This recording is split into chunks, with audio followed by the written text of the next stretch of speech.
Just all I did now is just to lay a foundation. I told you that one of the problems we have is lack of understanding on how to connect to what God has already done. You are not supposed to struggle, but the problem is that many of us think that we serve God with number 6. And so God cannot trust you. You can't be trusted. I've told you already that God has given you the best, eternal life. So every other thing should be automatic, gravitating to you. Ideas, concepts, connections. They are supposed to. It's your birthright. Are you not embarrassed that it looks as if the church is running behind the world when it comes to money? Why should we be struggling as church for money when the cattle of the 1,000 hills, the beasts of the forest, fowls of the air belong to our God? The earth is the Lord's and the fullness thereof, the world and they that dwell therein. You see, I like to be honest with myself. There is what is called the blessing of the Lord maketh rich. And notice what he said. He didn't say it. It's not it added no sorrow.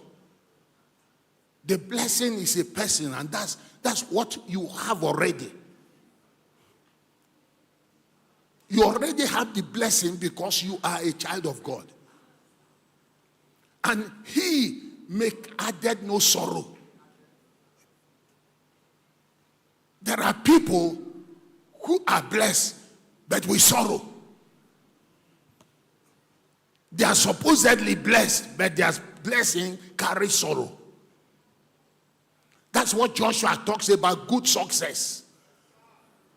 There are successes that are not good. And you don't want that. Don't serve God with your human understanding. He owns everything, including your life. Many of us behave as if money is everything.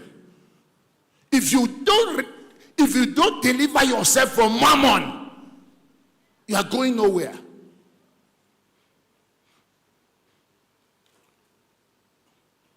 You cannot serve God and mammon.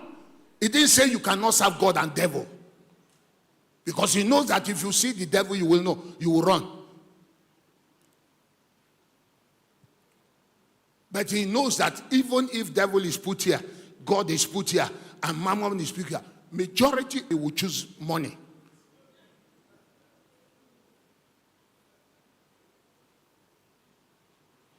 I saw a clip the other day.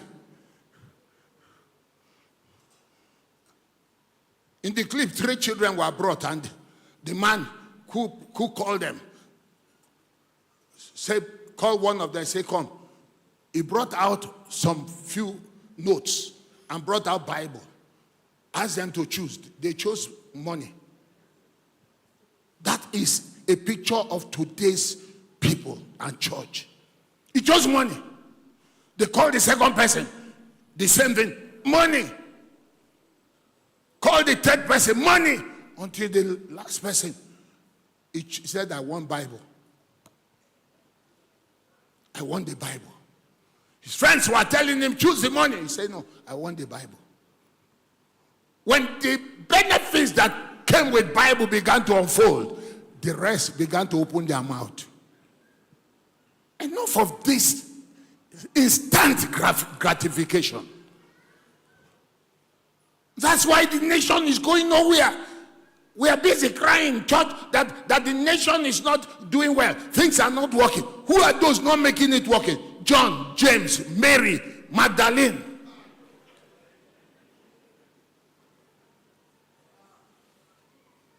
We have made God out of money.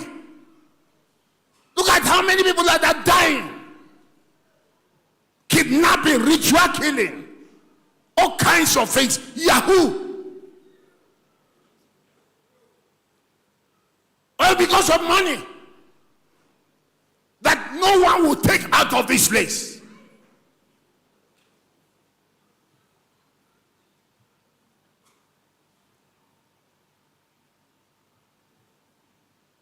Haggai chapter 1. Haggai chapter 1. I want to take you on a journey, like I said. Verse 1, Haggai. In the second year of Darius, note that name, Darius, the king. In the 6th month, in the first day of the month, came the word of the Lord by Haggai, the prophet, unto Zerubbabel, the son of Shealtiel, the governor of Judah, and to Joshua, the son of Zedek, the high priest, saying, now, those in that very one verse, you see 4 personalities. Haggai, the prophet, who prophesied to God's people about rebuilding Jerusalem after their captivity.